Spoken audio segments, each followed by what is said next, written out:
오늘 말씀은 레위기 20장 9절에서부터 21절까지인데 우리 16절까지만 함께 보도록 합니다. 레위기 20장 9절에서부터 16절까지 우리 함께 교독하도록 하겠습니다. 구약 177면에 있습니다. 자, 교독합니다. 만일 누구든지 자기의 아버지나 어머니를 저주하는 자는 반드시 죽일지니 그가 자기의 아버지나 어머니를 저주했은즉 그의 피가 자기에게로 돌아가리라. 누구든지 남의 아내와 간음하는 자 곧 그의 이웃을 아내와 간음하는 자는 그 간부와 음부를 반드시 죽일지니라. 누구든지 그의 아버지의 아내와 동침하는 자는 그의 아버지의 하체를 범하였은즉 둘 다 반드시 죽일지니 그들의 피가 자기들에게로 돌아가리라. 누구든지 그의 며느리와 동침하거든 둘 다 반드시 죽일지니 그들이 가증한 일을 행하였음이라. 그들의 피가 자기들에게로 돌아가리라. 누구든지 여인과 동침하듯 남자와 동침하면 둘 다 가증한 일을 행함인즉 반드시 죽일지니 자기의 피가 자기에게로 돌아가리라. 누구든지 아내와 자기의 장모를 함께 데리고 살면 악행인즉 그와 그들을 함께 불살을지니 너는 너희 중에 악행이 없게 하려 함이니라. 남자가 짐승과 교합하면 반드시 죽이고 너희는 그 짐승도 죽일 것이며 여자가 짐승에게 가까이하여 교합하면 너는 여자와 짐승을 죽이되 그들을 반드시 죽일지니 그들의 피가 자기들에게로 돌아가리라. 아멘.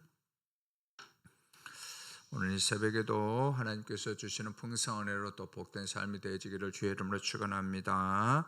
오늘 말씀의 제목은 모든 관계에서 거룩하라입니다. 모든 관계에서 거룩하라. 자, 인간의 역사를 이렇게 보면 정상적인 성생활로 만족하지 못한 인간들이 그 정욕을 채우기 위해서 타락한 그 성문화를 만들어 온 것을 우리가 역사적으로 많은 곳에서 이렇게 볼 수가 있습니다. 자, 레위기 20장에서 하나님은 타락한 성생활을 하는 그런 자들을 이렇게 쪽집게를 쫙 이렇게 집어내듯이 그 모든 것들을 이렇게 밝혀내고 있는 것을 우리가 보게 됩니다. 그래서 왜곡된 성행에 대한 처벌을 길고 자세하게 이거 뭐 다 아는 그런 어떤 윤리적인 부분이고 어떤 도덕적인 우리가 다 양심적으로 다 알고 있는 부분이지 않습니까? 그럼에도 불구하고 상당히 그 길게 또 자세하게 한 장을 할애해 가지고 우리에게 경고를 주는 것을 이렇게 보게 됩니다. 그렇게 하고 또 가증한 성범죄를 하는 자는 반드시 그 대상이 누구든지 간에 다 죽이라라고 엄하게 이렇게 명령하는 것을 이렇게 보게 됩니다. 자, 그렇다면 이렇게 타락한 성생활을 엄중하게 정죄하고 또 죽일까야 하지 않은 그런 이유가 무엇일까요? 그것이 뭐냐면은 하나님께서 선택한 그 백성들이 거룩함을 유지하기 위함이다라는 것입니다. 다른 말로 하면 이런 얘기겠죠. 이 성이 왜곡되면은 그 하나님께서 선택한 그 백성들의 거룩성이 심각하게 오염된다, 파괴된다. 그런 얘기로 우리가 볼 수가 있습니다. 그래서 하나님은 이스라엘 전체를 오염시킬 만한 가증한 그 죄에 대해서는 반드시 죽여서 다시는 이스라엘 백성들 가운데서 이 죄악의 오염들이 퍼지지 않도록 이렇게 하고 있는 것을 보게 됩니다. 그래서 하나님은 모든 관계에서 거룩을 명하고 있습니다. 그러니까 거룩은 예배당에서 그리고 이스라엘 그 역사를 보면 성소에서 그죠, 성전에서 이루어지는 것이 아니고 우리 삶의 성소 밖에 교회 밖에서 일상적인 그런 삶 가운데서 그 능력이 발휘된다라는 것을 말을 해주고 있습니다. 그래서 먼저 하나님은 아버지나 어머니를 저주하는 사람은 사형에 처하라 라고 이렇게 명령을 하고 있습니다. 우리가 다 알다시피 십계명에서 내 부모를, 그러니까 1계명에서 4계명까지는 하나님에 대한 그 계명이고 5계명에서 가장 이제 5계명에서 10계명까지 보면은 가장 먼저 나오는 게 무엇입니까? 내 부모를 공경하라. 그러니까 인간의 본질, 인간으로서 반드시 해야 될 그 첫 번째 우선순위가 뭐냐면은 부모를 공경하는 것, 그것이라고 명령하면서 그것에 순종하는 자에게는 장수의 복을 약속을 해 줬습니다.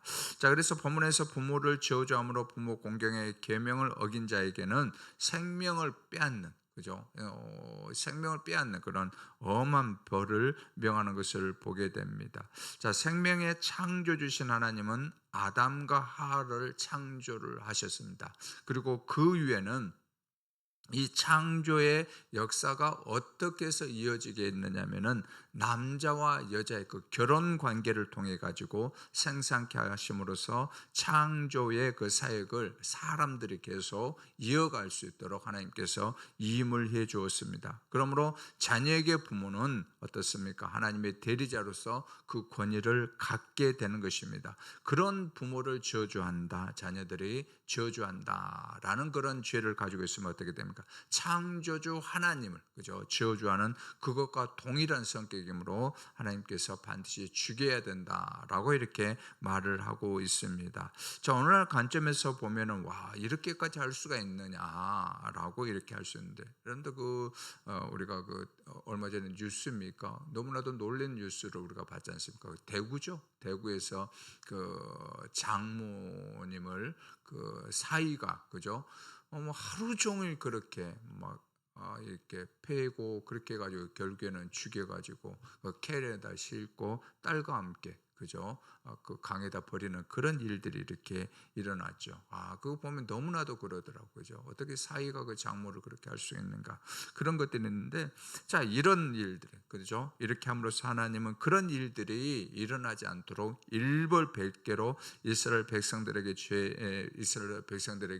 죄에 대한 심각성을 일깨워 주고자 하신 것입니다. 이스라엘 백성은 부모를 무시하고 학대하는 일들이 그런 그 가나안 땅에, 그죠? 가나안 그 문화라든가 이방 나라에서 비일비재한데, 너희들은 그래서는 안 된다. 하나님께서 선택한 백성이기 때문에 너희들은 세상과 다르게 살아야 된다. 그죠? 세상과 구별되게 살아야 된다. 그것을 계속해서 말씀해 주고 있습니다. 여러분, 구별은 뭐냐면은 세상과 다르게 사는 거죠. 거룩은, 그죠? 거룩은 세상은 이것이 옳다라고 하지만은 하나님께서 하지 말라라고 하면은 하지 않는 것. 그러나 세상은 안 하지만은 하나님께서 하라라고 하는 것, 그것이 바로 거룩성을 지키는 거라고 말씀을 해주고 있습니다.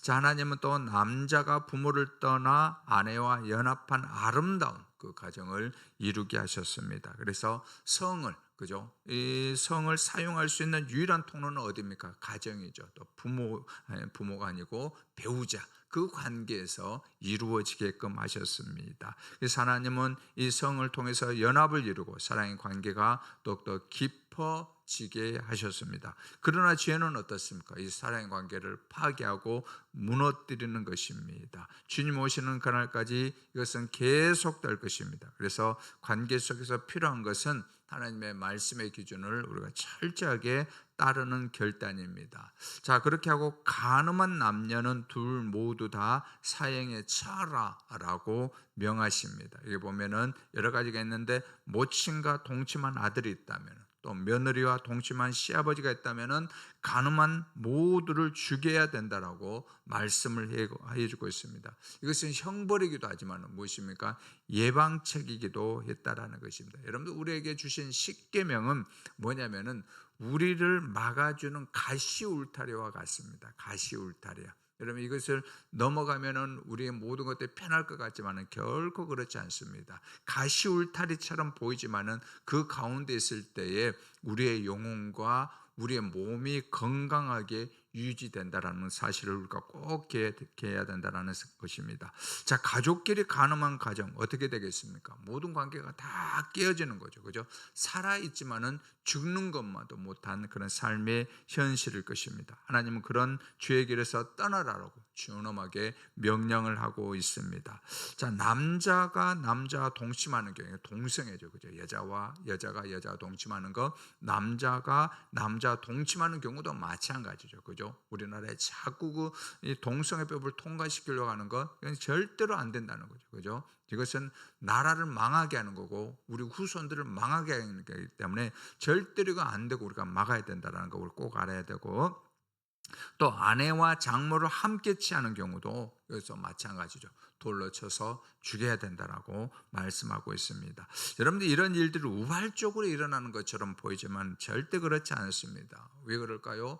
마음의 그 소원이 정욕에 붙들리기 시작하면 보이는 것들이 모두 다 그렇게밖에 보이지 않기 때문에 일어난 일이다라는 것입니다. 그러니까 무엇입니까? 하나님이 주인이 아니다라는 거죠. 그죠? 하나님이 주인이 아니다라는 것입니다. 물론 하나님은 어떤 죄인에게도 긍휼을 베푸실 수 있습니다. 그러나 하나님의 기준을 양보하고 포기하는 것은 참된 사랑이 결코 아님을 보여주고 있는 것이죠. 그래서 기준을 바꾸면 안 됩니다. 하나님의 말씀이 기준이 되는데 이 기준을 내 뜻대로 내가 원하는 대로 바꾸면 안 된다라는 것입니다. 그래서 거룩의 수준을 낮추면은 결국에는 망하게 된다는, 여러분들 이것이 역사가 우리들에게 말씀해주고 있는 그 교훈이거든요.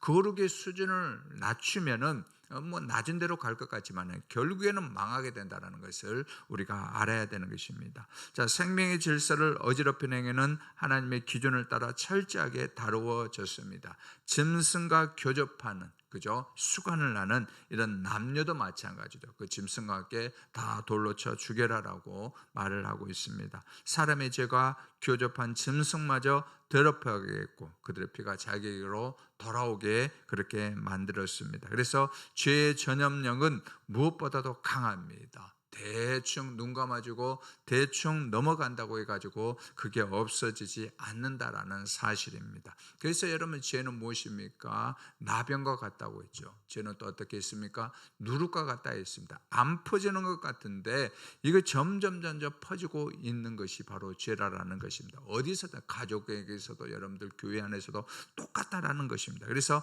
말씀의 기준을 단호하게 따라야 된다라는 것입니다. 여러분, 죄를 그냥 내버려두고 다른 기도를 시작한다고 하나님이 들어줄까요? 절대로 들어주지 않습니다. 반드시 어떻게 됩니까? 금식이 필요하면 금식을 해야 되고, 철야가 필요하면 죄 문제를 통해서 철야를 해야 되는 게 죄의 성격이다라는 거예요. 이것이 중요하다는 거예요. 죄를 두고 여러분들 아무리 하나님 앞에 백날 천날 애통하고 기도한다 해도 응답되지 않아요. 하나님 앞에 기도하고 또한 죄를 십자가 앞에 내려놓고 해결한 다음에 주님 앞에 간구할 때 그 기도가 응답이 되는 것입니다.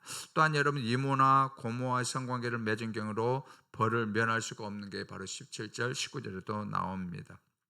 모든 것들이 하나님과의 관계를 깨뜨리기 때문에 그렇습니다. 자, 거룩함을 잃어버리고 하나님의 질서에서 떠난 결과는 생명의 역사가 끊어지는 것으로 드러나는 것입니다. 관계가 끊어지면 생명이 끊어지는 거죠. 그렇죠? 하나님과의 관계가 끊어지면 생명이 다 끊어집니다. 생명의 역사가 끊어지면 결국에 우리에게 돌아오는 것은 멸망뿐입니다. 그래서 하나님께서 계속 반복하고 있죠. 반드시 죽일지니라, 백성 중에서 끊어지리라, 자녀 없이 죽으리라 라고 엄한 이렇게 말을 하고 있습니다. 자, 왜 이럴까요? 성의 타락은 곧 창조 질서와 인간관계를 파괴하는 두 가지 죄가 있기 때문에 그렇죠. 창조질서, 하나님의 창조질서를 파괴하고 또 하나는 그 인간관계, 하나님께서 화평을 이루겠는데 그 관계를 파괴하는 그런 죄악이기 때문에 하나님께서 이렇게 엄하게 명령하고 있습니다. 자, 우리나라는 요즘 보면 어떻습니까? 뭐 근친상간이나 수관 등은 법으로 금지되어져 있죠. 그죠? 이것은 뭐 금지되어 있지만은 간통죄는 폐지가 됐죠. 그죠? 간통죄는 얼마 전에 폐지가 되었습니다. 국가 형벌권이 개인의 성적 자기 결정권을 과도하게 제한한다라고 본 것이죠. 아니, 인간들이 우리가 하고 싶은데 왜 국가가 이렇게 나서가지고 금지하냐라는 그런 것으로 이렇게 보고 있다라는 거죠. 그러나 성도는 어떻게 해야 됩니까? 사회법을 초월해서 거룩하신 하나님의 계명을 따라 살아가는 것, 그것이 우리가 해야 될 본분이다라는 것입니다. 그리고 성도의 몸은 그리스도의 피값으로 구속된 성령이 거하시는 거룩한 것입니다. 우리 여러분 몸, 우리의 마음과 영혼뿐만이 아니고 어디까지요? 우리 몸 모든 것들도 성령이 거하시는 전이다라고 말씀을 해주고 있습니다. 그래서 우리 몸은 하나님께 영광을 돌려드리는 도구로 사용돼야 됩니다. 오늘 본문의 말씀은 단순히 규칙을 위한 그런 규칙이 아닙니다. 이스라엘 백성의 거룩함을 지키기 원하시는 하나님의 그 간절한 마음이 있죠. 간절한 소원이다라는 것입니다. 너희들이 들어갈 그 가나안 땅은 아무리 그렇다 할지라도 너희들은 안 된다. 그렇게 해서는 안 된다. 내가 너희들의 주인이다라는 것을 말씀해 주는 간절한 외침입니다. 오늘날에도 위외침은 계속되어지고 있습니다. 여러분 더 그렇죠. 오늘날 이 시대 더 하나님께서 이 간절함으로 외치고 있다는 사실을 우리가 결코 잊어서는 안 될 것입니다. 모든 관계에서 하나님의 기준을 따라 거룩함을 추구하면서 나아가기를 원합니다. 그래서 이렇게 순종함으로 순종의 길에서 영원한 생명을 누리는 우리 귀한 권속들 다 되어지기를 주의 이름으로 축원합니다. 사랑의 우리 아버지 하나님, 주의 백성들이 어느 곳에서 무엇을 하든지 간에 거룩함을 지킬 것을 말씀하시는 애절한 그 외침을 우리가 듣게 하여 주옵소서. 그래서 모든 관계에서 하나님의 기준을 따라 거룩하게 하여 주옵소서. 우리의 가정을 거룩하게 하시고 우리의 가족들을 거룩하게 하시고 우리의 교회를 거룩하게 하시고 이 나라와 이 사회를 거룩하게 하여 주옵소서. 이 새벽에 올라서 간구하는 귀한 성도님들 거룩함으로 늘 아버지 하나님 어느 곳에 무엇을 하든 간지 생명의 역사가 나타나게 하시고 온라인으로 동참한 모든 분들에게도 동일한 은혜를 베풀어 주시고 한 주간 동안도 반주로 수고한 반주자님에게도 은혜를 베풀어 주옵소서. 믿사옵고 예수님의 이름으로 기도드리옵나이다. 아멘. 하늘에 계신 우리 아버지여, 이름이 거룩히 여김을 받으시오며 나라가 임하옵시며 뜻이 하늘에서 이룬같이 땅에서도 이루어지이다. 오늘날 우리에게 일용할 양식을 주시옵고 우리가 우리에게 죄의 전자를 사하여 준 것 같이 우리의 죄를 사하여 주시옵고 우리를 시험에 들게 하지 마시옵고 다만 악에서 구하옵소서. 대개 나라와 권세와 영광이 아버지께 영원히 있사옵나이다. 아멘. 이 시간 오늘 우리 말씀 붙들고 함께 기도하기를 원합니다. 우리의 가정 또 가족 교회 이 나라를 거룩하게 하여 주옵소서. 두 번째는 금요기도의 은혜와 응답과 치유의 역사가 있게 하시고 주일 예배 부활절 이후에 임하신 성령의 말할 수 없는 그 임재가 임하게 해달라고 우리 교회를 위해서 세 번째로 기도합니다. 엘리베이터 주차장 또 우리 중고등부 젊은 세대를 위한 그 공간들이 이루어지게 해달라고 주여 한번 부르고 간절하게 기도합니다. 주여 아버지 하나님, 이 시간에 주님 앞에 간절히 기도합니다. 우리의 가정과 또 가족, 교회 이 나라를 아버지는 불쌍히 여겨주시고 거룩하게 하여 주옵시기를 원합니다. 오늘 금요 기도회 가운데 은혜를 주시고 응답을 주시고 치유의 역사가 있게 하여 주시고 주일 예배 가운데 아버지 하나님 성령을 간절히 사모합니다. 부활절 위에 임하신 성령의 말할 수 없는 그 은혜와 임재가 임하게 하여 주옵소서. 우리 귀한 동관교회를 위해서 기도합니다. 엘리베이터와 주차장 또 중고등부 젊은 세대를 위한 그 공간들이 아버지는 있게 하여 주옵소서. 주여 그 은혜를 베풀어 주시고 긍휼을 베풀어 주옵시기를 원합니다.